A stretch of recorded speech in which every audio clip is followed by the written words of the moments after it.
Terima kasih atas izin Bapak Presiden.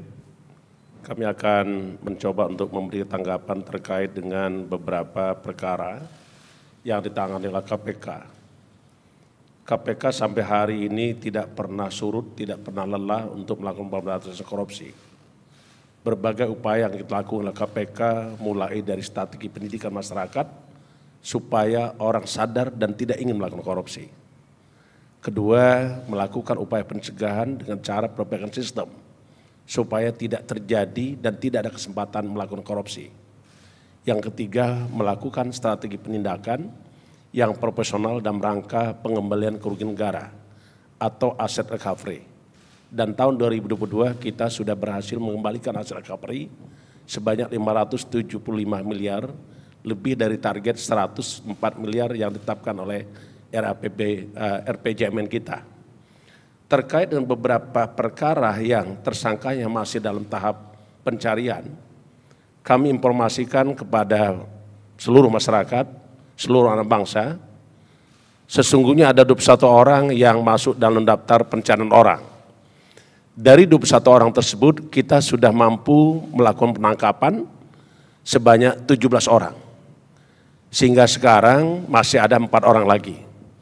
Teranyar yang sudah kita lakukan penangkapan adalah IA yang kita tangkap di Aceh dan sekarang sedang menjalani proses hukum.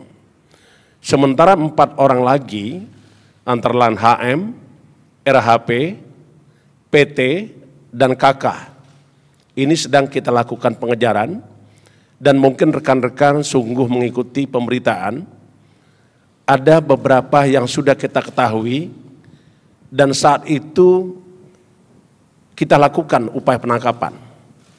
Tetapi sekali lagi saya sampaikan bahwa penangkapan terhadap seorang itu harus berdasarkan hukum dan ternyata pada saat dilakukan upaya penangkapan yang bersangkutan atas namanya sudah berubah. Jadi kalau seawal namanya adalah PT, di saat dilakukan upaya penangkapan, nah yang bersangkutan sudah berubah menjadi TTP. Dan ini tentu akan menyulitkan kita, tetapi kita tidak akan pernah menyerah karena kita sudah tahu bagaimana proses peralihan nama dari PT menjadi TTP itu. Saya kira itu yang ingin kami sampaikan, bahwa 4 orang kita paham masih melakukan upaya kita untuk melakukan penangkapan yang bersangkutan. Saya kira demikian Bapak Presiden yang kami bisa jelaskan. Terima kasih. Mungkin bisa dijelaskan tadi yang IA tadi berapa tahun baru ketangkep? Siap. IA itu ditetapkan sebagai tersangka tahun 2016. Sekarang 2022, berarti 6 tahun. Dan itu kita lakukan penangkapan setelah ada kemunculan yang bersangkutan, dan itu adalah upaya keras kerjasama, kolaborasi antar penegak hukum. Karena perlu diketahui, IA ini kita tangkap di Banda Aceh dan itu dibantu sepenuhnya oleh Polda Aceh dan jajaran. Saya kira itu. 6 tahun.